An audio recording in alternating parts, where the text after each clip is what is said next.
মনু মনু লোনা ওই যে টুপিগুলো আছে নেবে নাকি একটা?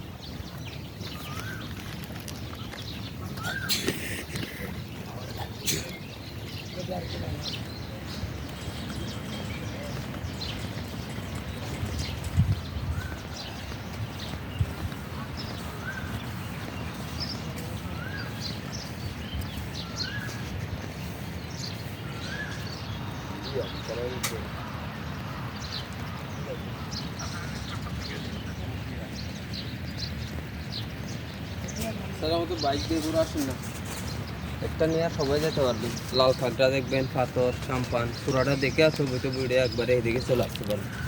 আগে যাই কাছে সামনে স্যার নদী আছে, জুতা মোতা খোলা লাগবে। তাহলে বাইক দিয়ে গেলে পুরাই নেনি বিচটা ঘুরে আসতে পারতেন, সবাই যেতে পারবেন একটা নিয়ে, আর হাঁটা লাগবে না। প্রায় 1 কিলোমিটার হাঁটা লাগবে আপনার, পাথরে যেতে মন চাইলে। কোথায়? এদিকে পাথরে যেতে মন চাইলে 1 কিলোমিটার অত দূরে যাবো না, সামনে যত কিছু দেখবেন না স্যার, পানি ছাড়া। কারণ এখন জোয়ারের টাইম, সে কারণে এখন গেলে সকাল টাইম তো লাল কাঁকড়াও দেখে আসতে পারবেন, পুরা মাঠে লাল কাঁকড়া। লাল কাঁকড়া দেখবেন। লাল কাঁকড়া কোন দিকে বেরোয়? লাল কাঁকড়া হচ্ছে এদিকে, আপনি জাবনের দিকে যাবে, লাল কাঁকড়া দেখবেন দাঁড়ায় ছবিতে ভিড়ে সমুদ্রের সাইড দিয়ে ঘুরে পাথরে যাবে, পাথর থেকে ছবিতে ভিড়ে হয়তো বয়ে যাবেন আমরা, না হলে এখান চলে আসবে, পুরা নেন বিচটা করতে পারবে। কত আপনারা নেন? এই যে আমাদের এখানে রেট দেওয়া আছে স্যার, টুরিস্ট পুলিশ আমরা আপনার সুবিধা দিচ্ছি। এখানে 1 টাকা বেশি নেওয়ার সুযোগ নেই, জেলা প্রশাসন থেকে রেট করে দিয়েছি। পুরো বিচ ঘুরে আসলে এক গাড়ি 600 টাকা, আর যদি হাফ ঘুরে আসেন 400 টাকা। হাফ বলতে? হাফ বলতাম না, এখান থেকে শুরু করে সেনাবাহিনীর ব্যবস্থা পর্যন্ত যাবেন, ব্যবস্থার এখান দাঁড়ায় ছবিতে ভিড়ে আবার ঘুরে এখান চলে আসবেন। এটা বললে 400 টাকা। আর এইদিকে গেলে? এদিকে গেলে লাল কাঁকড়া বিচ পর্যন্ত আরো যাবেন, 200 টাকা বেশি লাগবে।